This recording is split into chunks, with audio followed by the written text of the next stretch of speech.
Olá, chegamos à Estação da Vida para convidar você para uma viagem pela linha do tempo.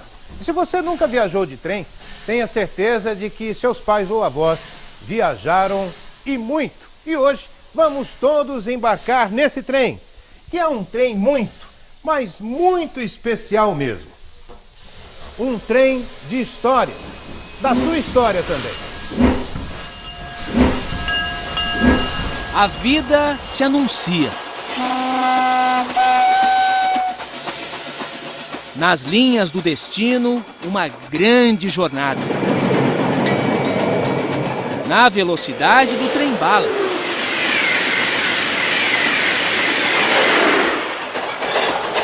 Ou na lenta contemplação da Maria Fumaça. Tudo depende do olhar de cada passageiro. Sempre tem um ribeirãozinho, você viu lá?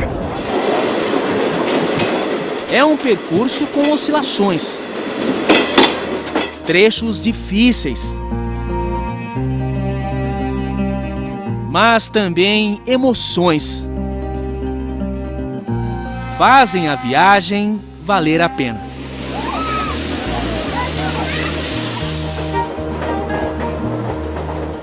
Na rota do trem,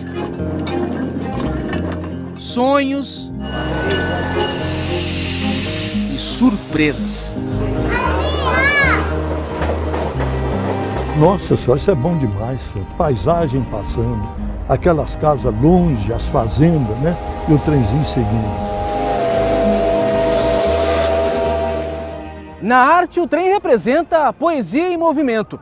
Para os historiadores, a maior invenção depois da roda. As linhas não apagadas pelo tempo contam um pouco dessa trajetória, iniciada na segunda metade do século XIX, aqui no Rio de Janeiro. O maior símbolo ferroviário dessa época é a Central do Brasil, cartão postal conhecido pelo prédio e principalmente o grande relógio da estação. Coisa dos britânicos, que nos emprestaram a pontualidade, tão famosa quanto o Big Ben. Os ponteiros do relógio e os horários do trem nos deram uma nova noção de tempo. Da Inglaterra também veio a tecnologia para a construção das ferrovias. Após a Revolução Industrial, nasceram aqui as avós da nossa Maria Fumaça. No país de tantas tradições, a do trem está preservada. Para o transporte de minério, o país dominou a tecnologia do ferro e construiu as primeiras locomotivas. Acredite, em 1804 essa engenhoca rebocou 10 toneladas. A máquina de Richard Trevithick desbravou os trilhos do pioneirismo. Mas o protótipo comercial de todas foi The Rocket, o foguete. Decolou para a história a 22 km por hora. A primeira máquina a correr como um cavalo. No dia da inauguração, um político subestimou a velocidade da máquina e cruzou a linha. Foi atropelado. O trem passou sobre as pernas dele. O primeiro acidente fatal na história da ferrovia. O pai da Rocket foi George Stephenson, o primeiro a perceber a energia do vapor, observando a própria chaleira de casa.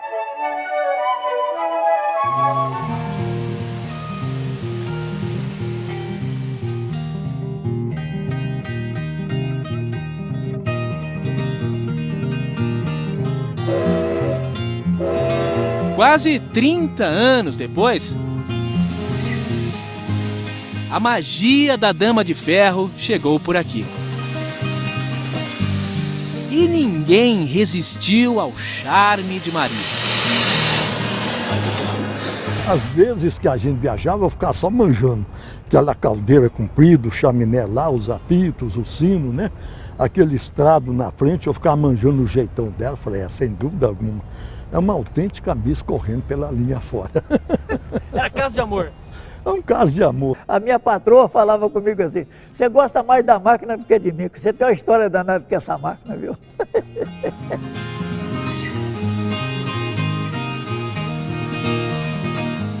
A musa dos ferroviários se transformou em atração turística. Vai e volta, hein? Boa viagem. Ou peça de museu. No rastro de fumaça de Maria, ficaram as lembranças de quem viaja no tempo. Os carros, vagões, os passageiros na janela. Nome de fascista, alma de ferroviário. Aos 80 anos, seu Benito Mussolini começou como garçom nos vagões-restaurante. Depois eu passei para o quadro efetivo da rede. Foi foguista e maquinista. Na hora que eu sentava para sair com o trem, sabe? Passava a mão na caldeira, batia assim em cima dos aparelhos, falava: ei, gente, ó, nós vamos fazer um viajão. Uma história de 3 décadas com a Maria Fumaça. Ah, ela é muito romântica, sua Maria Fumaça é tudo.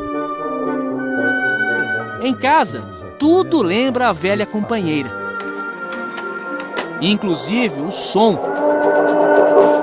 Gravado no último dia de trabalho na locomotiva. Eu só espero quando chegar a minha ocasião de ir lá para cima, Deus me permita levar isso tudo dentro da cabeça, sabe? Pra gente lembrar também, né? Entre chegadas e partidas, muitas paisagens. E novos horizontes surgiram no Brasil a partir de 1854, quando foi inaugurada a primeira ferrovia do país. Um trecho pequeno, 14 quilômetros, um grande passo para o futuro dos transportes. E o marco zero dessa história ainda está de pé, a estação Guia de Pacobaíba. Fiel às origens, é um monumento ao pioneirismo. Depois que o trem partiu daqui, o Brasil nunca mais foi o mesmo. Um templo ferroviário, preservado pelos sentinelas, como o seu Luiz Otávio, 76 anos, voluntário na defesa da memória do trem, movido pelo sonho de ver a estação de volta à ativa.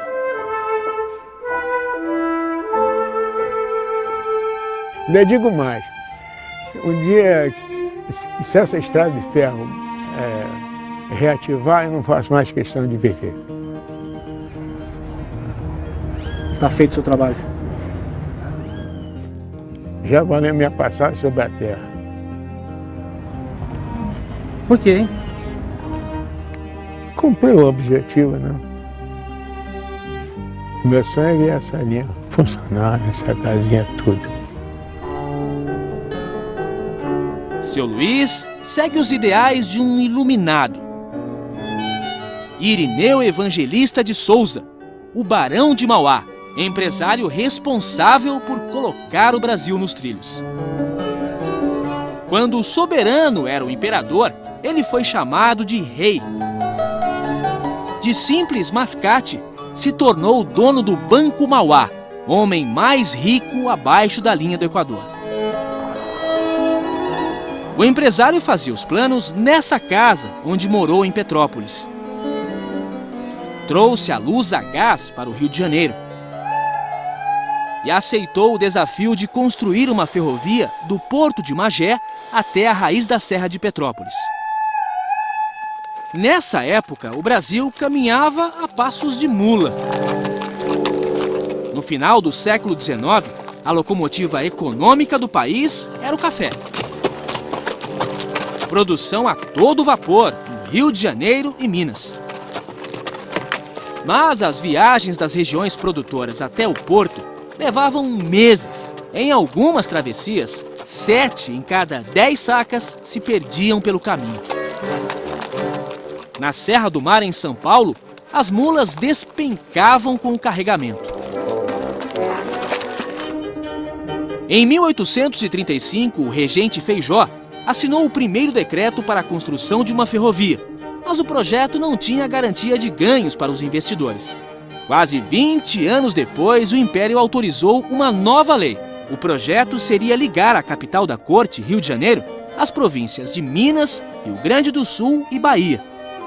O Barão de Mauá buscou recursos na Inglaterra e, sem 1 centavo do Império, bancou o projeto. Diziam, né, que ele era doido, né? Ele dizia, já que ninguém investe, eu mesmo vou investir, né? E ele costumava dizer isso para o Mauá. E desde quando o trem é cabrito para subir montanha, né? Na Baía da Guanabara, os barcos à vela tinham a rota desviada pelo vento e ficavam à deriva. O barão construiu as primeiras embarcações a vapor para a viagem até o cais. Hoje, corroída pela ferrugem, a estrutura metálica avançava 150 metros em direção ao mar. Transportou material para a ferrovia e, mais tarde, passageiros. Percebam o gênio de Mauá, ele estava trabalhando com a bimodalidade, usando o cais, onde você tinha a integração de dois modais, o transporte a barco e o transporte ferroviário. Então, Já era intermodal. Já era intermodal. Tem coisas hoje que nós não temos no Brasil. As obras iniciaram em 1852, com uma grande cerimônia, mistura de festa e desfile de modas. O Barão de Mauá convidou todos os nobres da época, além da família real, o imperador Dom Pedro II e a imperatriz Dona Teresa Cristina. O Barão de Mauá entregou ao imperador uma pá de prata e pediu a Dom Pedro que fizesse as primeiras escavações. A falta de intimidade do imperador com o trabalho fez a alegria dos operários da obra. Depois de tanto embaraço, o esbaforido Dom Pedro II desapareceu da festa. Sob o comando de engenheiros ingleses, mais de 200 homens construíram a estrada de ferro Mauá na base da picareta.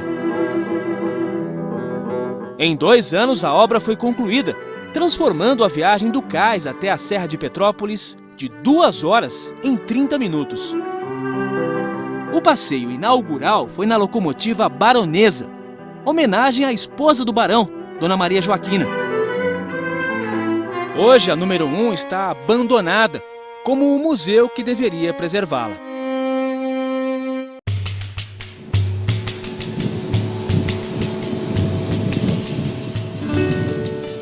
Quatro vagões percorreram o primeiro trecho sobre trilhos em solo brasileiro. E os 26 km por hora assustaram quem estava acostumado à velocidade das mulas. A estrada de ferro que abriu os caminhos do Brasil é hoje rota para lugar nenhum. Apenas um trecho da estrada original roda nos trilhos de subúrbio. E aqui o Barão de Mauá chegou ao fim da linha, derrotado por um gigante chamado Serra da Estrela. Ele esbarrou nesse paredão, diferença de 870 metros até Petrópolis, ele não conseguiu, não tinha tecnologia, não tinha dinheiro. Irineu Evangelista vendeu a companhia, foi à falência e viu a fortuna se desfazer em dívidas. Ele entregou tudo, até os óculos com aro de ouro, ele entregou para o leilão. Foi uma falência infeliz, porém honesta. Na história do patrono da ferrovia está a riqueza de uma família de sangue azul. Dona Francisca, 79 anos, é marquesa, trineta do barão. E Eduardo, 43 anos, marquês, tetraneto de Mauá. O que é que ficou para a família? Aí eu costumo dizer que quando eles perguntam, vocês estão ricos? Não, aí eu falo, nós estamos falidos desde 1878.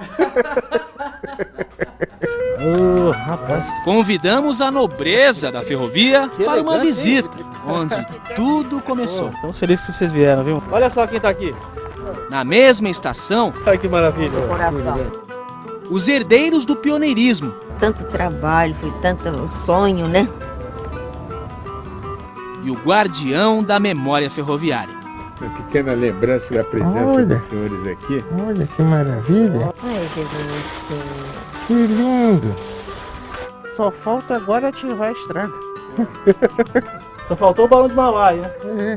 Bom, de repente ele até tá aqui. Tchau.